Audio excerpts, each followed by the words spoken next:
Hey guys, Officer Earlier here, back again with another video, and today we're inside Fun Spot America here in Orlando. They have another park down in Kissimmee, and they also have another park in Atlanta. We're going to check out a few rides, mainly the roller coasters. A lot of the rides here feel temporary, and you can see got a couple of food options, a couple chain restaurants, Johnny Rockets and Sbarro. Go-kart track looks really cool.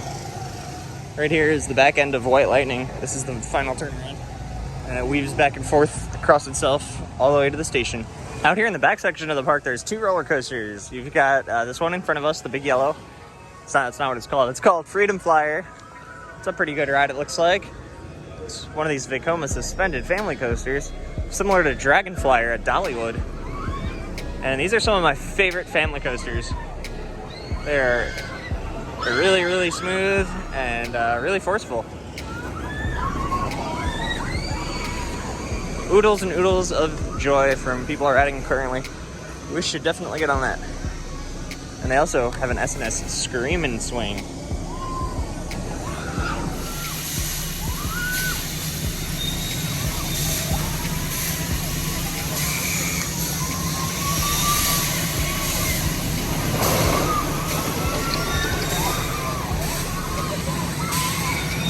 Hey, Fun Spot. Does Great America know you stole their carousel? No, I'm kidding. It's nothing like the one at Great America. Much smaller. Yes, indeed. So let's go ahead and get our ride tickets and get on the roller coasters. So right here is what they actually have to offer, the Mega Pass. It's $59.95. It comes with a single day pass. It's like a ride wristband. You get to ride whatever you want, as much as you want. And then you also get a sky coaster flight, which is very unique. So I say if you're spending a lot of time here, definitely go for the Mega Fun Pass. The regular Fun Pass, it's a single day wristband without the sky coaster. That's the only real difference. You get that extra sky coaster for only $7 more. And additionally, the rides and roller coasters are $10 each. Sorry, just the roller coasters and the go-karts are $10 each, and then all the other rides are $5 each.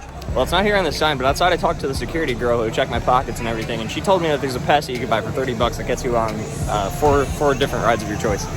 So we're gonna go for that option. If it's not available, I think we might be out of luck for tonight. The credits. I don't really feel like paying $50 or $60 to ride two roller coasters for 30 or 45 minutes because we don't have a ton of time here. The last bus back to where I'm staying leaves in about an hour and 10 minutes. I just got my actual ride wristband. I tried to pick 4 rides for $30. The lady wouldn't let me, but she said instead you can get a whole ride wristband for the rest of the night for just $34. That's excellent. We're gonna go ahead and get on White Lightning here. It's right here. Might as well, and we can get on some other rides too. That's awesome. I'm very happy about that. I thought I was gonna be paying like $60 to ride stuff. The only thing I can't ride right now is the sky coaster. White Lightning looks so cool with these chaser lights. They're not really chaser lights. They're just like LEDs, but they actually stopped working after the drop. Kind of weird. I don't know if they're still working facing outside the park, but can't see them from in here. The roller coaster's train themed. It's so cool. I love trains. So I'm a big fan already. The whole front of the train actually is a train car. Look at this big blown up GCI logo. That's really cool.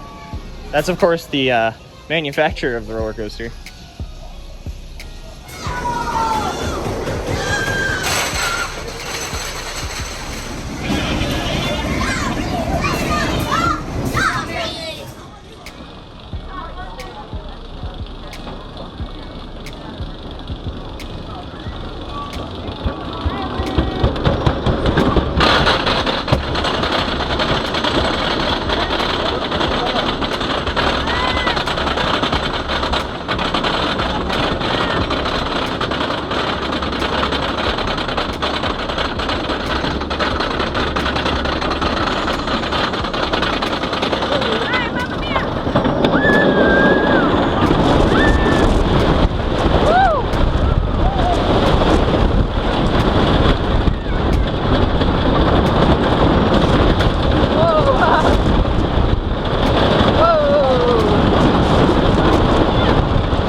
What a great ride. We just got off White Lightning for the first time. I thought that was really good. We rode it right in the front row. We'll come back and ride it in the back later. Let's go ahead and ride Freedom Flyer while we're over here. And then might check out a couple flat rides, like this one right over here. It's like a tower ride, but it's got kite flyer seats on it. White Lightning was a really fun ride, by the way. It's probably about 75 feet tall or so. Not quite up there with some of the big boys. I think it only has around 3,000 feet of track, but solid ride. Had really good airtime. The only thing that I really hate about it is the restraints. It's running Millennium Flyer trains. Those things are awful. The restraints just fall on you. I was at Dollywood riding Thunderhead, the wooden coaster there, with the same type of trains, and the ride operator said dropping restraints, and they just fell on you. But yeah, let's get on Freedom Flyer over here. See what this is like. Should be pretty cool.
Please come back again soon.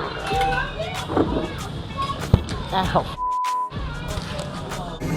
Scream and Swing over here's cycle is just ending and we're short on time, so let's try and get on this right now.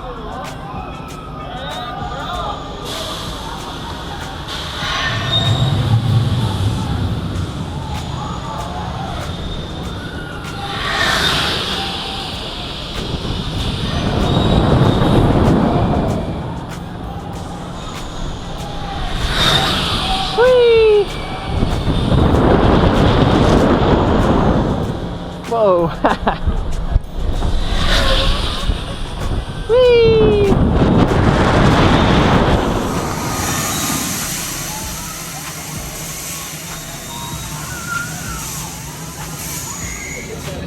Scream and Swing was actually really good. I like that a lot. It's a little bit of a smaller one, but you still got some good airtime on the high end. Very fun rides. I like those a lot. Nice SNS classics. They're a little janky, but they're fun. We're going back over to do White Lightning again. And we're gonna get a back row ride this time. They don't pick your row for you, but at Freedom Flyer, yeah, there you go, that's a new ride. At Freedom Flyer, they actually pick the row for you. I guess to help with capacity. It's really not even that busy of a park to have to do that here. But yeah, let's get back on White Lightning again. Hard to believe this isn't actually a walk-on right now. A little bit of a line going down the staircase.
Just came off of White Lightning again for the second time, and this time we rode it in row 2. I wanted to ride it in the back, but there was a line, so they told me what row to go to. It kind of sucked. Before, I just went right up to the front because nobody was there waiting, but that is what it is. We'll come back again and ride it soon. I smacked my leg really hard on the restraints, actually, because it's like a T-bar, so the restraints come down in the middle of your legs. So I we went into the turnaround section, a 90-degree bank turn. I don't know if it's actually 90 degrees, but it's almost there. A really steep banked turn, and oh my god, my leg just smacked right into the restraint. I think they probably thought the train would be moving a little bit faster through that section, but it isn't. It just like smacked me, like get like a little burst of laterals. You fall to the left a little bit. Hey, for what it is, this park's pretty cool. It's smaller, but I mean, could you imagine it before White Lightning and Freedom Flyer? Like, these two rides are some of the newer rides here, actually. This park started out much smaller. It would be cool to see something like this over at Icon Park on iDrive. I mean, we're right on iDrive too, just on the other end of it. I'd like to see another park with some more coasters.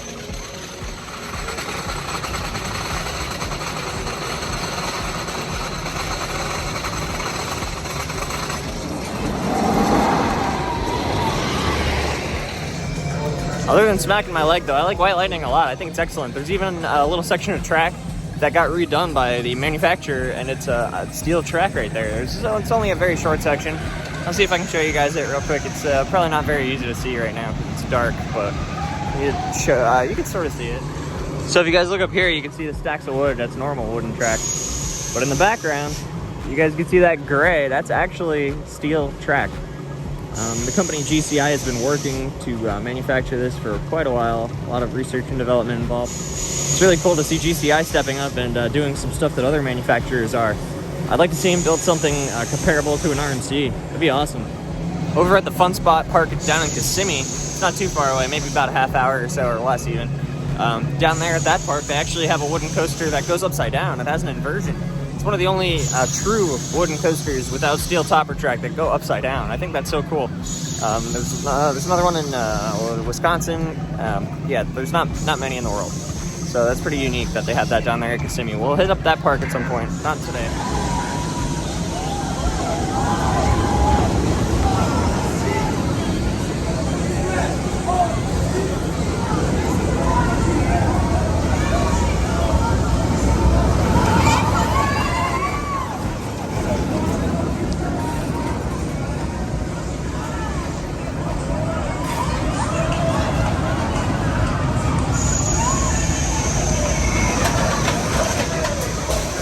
It's hard to believe White Lightning and Freedom Flyer both opened in 2013. Doesn't feel like that long ago. And of course, I've never been here before, so getting to ride these for the first time is really exciting for me. Even though they're not the most extreme roller coasters in the world, it's still pretty cool to be able to come here and ride it, because I've been watching videos about this place for years. America! Fuck yeah! They rotate operators over here for some of the smaller rides, like this family coaster. Well, kids coaster, I guess. It's definitely not a family coaster. This thing's meant for kids, and I don't think I'm gonna ride it. I'm not that desperate for one extra credit. Maybe I'll come back for it. Now, this is pretty sweet. They actually have a spot where you can feed gators. That's kind of terrifying. Not gonna lie, you know, I could feed the stingrays at SeaWorld. That's one thing, but the alligators, I don't know. It looks like it's open too. I don't know if anybody's in there. You have to pay for the food, of course. I don't know if I'm brave enough to handle that. I work at PetSmart, but you know, those gators, they're not really meant to be pets. There's a Ferris wheel up there, although I don't know if they allow single riders. We can try though. It's always good to get on the Ferris wheels to get a nice overview of the whole park. It's always a lot of fun. Also, the bus schedule totally sucks in Orlando. However, there is a bus leaving later than I thought. I checked the schedule before, and I apparently read the wrong time. I thought the buses ended around now, and apparently I can stay at the park a little bit longer. I can stay about another hour. The go-kart track. So many memories. I used to work on a go-kart track a pretty long time ago now, about 5 years. At a family entertainment center in New Jersey. Mixed in between all the go-kart tracks, there's actually a bumper boats. It's pretty cool. There's nobody right up. There's 2 people getting on it right now. I'm in line for the Ferris wheel. We'll see how this goes. They might not let me on. They actually let us on here by myself. Surprised. It's a pretty cool Ferris wheel. I'm not gonna lie. I like the lighting. It's really, really quite cool. Let's see if we can see some cool stuff around Orlando while we're up here. So right out that way is Universal Studios. You can see that tower way off to the right there is Hollywood Rip Ride Rocket. And then if we look off to the other side, you can see Islands of Adventure. And then if we turn around, you can see Icon Park with the world's tallest star flyer and the giant Ferris wheel. Very cool.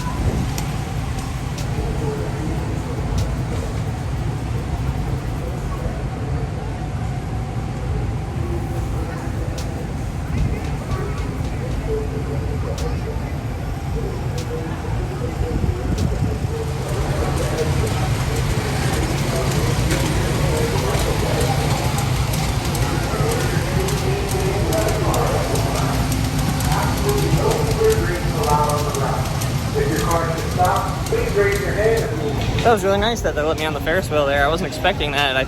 Most Ferris wheels, they just don't allow single riders. I understand that case. Nobody wants to be all the way up there. Yeah, no, they don't want that problem. So no single riders on most Ferris wheels. But I'm so happy we got on that. Got excellent views around Orlando. So nice to be able to see the whole city. I really wanted to get on the Icon wheel when we visited Icon Park, but unfortunately we weren't able to get on that. It would have just cost way too much. We're heading toward the back section of the park one more time before we head out. We got to ride White Lightning again. I still want to try and ride it toward the back. Hopefully this time there's no line. It looks like more people are showing up here though. Coming from Universal Studios and Disney and stuff. I think this one's closer to Universal Studios, and then the one in Kissimmee is definitely closer to Disney World. Scrambler ride. That's what this thing looks like. It's running pretty fast. Yeah. Walking back over toward the coasters. I think I'm gonna do White Lightning one more time and then head out.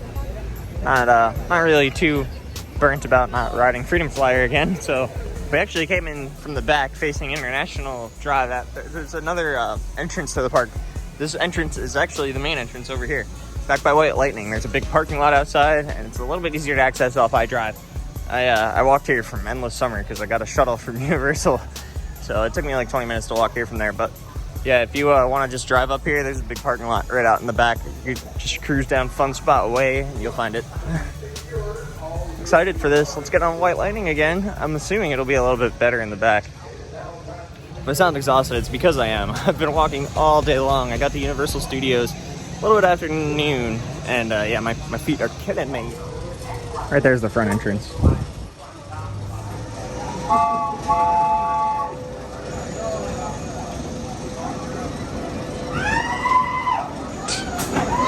Deal of the day here. Look at this. You buy an on-ride photo and you get a t-shirt. It's not free though. The sign's wrong.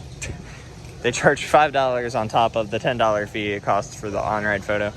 That's the second time today that like they've been advertising something that isn't true. I don't know. They just need to update these signs, I guess. But yeah, I would have gotten it too, but my head was not showing in the picture. Couldn't even see me on it. But they could just reposition the on-ride photo to be a little bit better. That would work perfect. Yeah, it's a great ride though. I like White Lightning a lot. I would buy this shirt too, but I don't think it's just for sale separate. It's probably like 20 bucks or something, and I'm not trying to spend that. I would have spent the $5 extra though. We're getting ready to call it a night though from here. This place is pretty cool. I like it. I like that it's open really late at night, so after Universal Studios and Disney closes, you can come here and get some extra rides in. And also, if you're on a budget, it's not the biggest ripoff. I've gotten on some coasters and Pigeon Forge before that cost like $30 per ride, and that's a bit excessive. So you know what, this isn't that bad of a deal. It's not the best deal in the world either, but you know what, if you want something to do in the International Drive area of Orlando, I definitely recommend giving it a check out.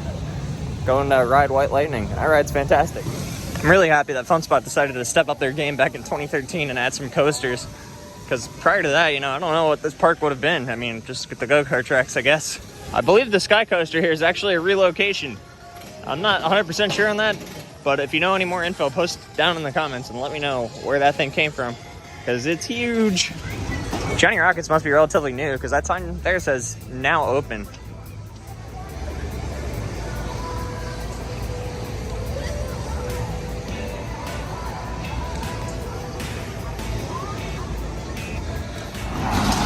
Listen to the noise this thing is making. What? It's a knockoff Zamperla ride right there. Or it's just a really old version of their Happy Swing.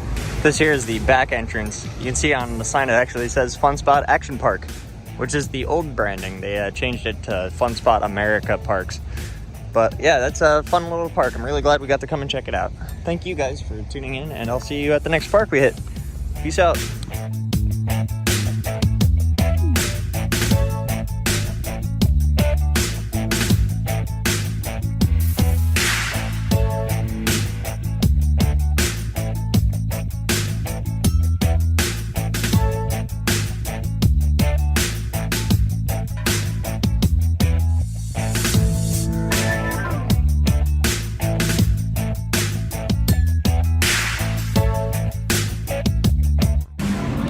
Hey, kid.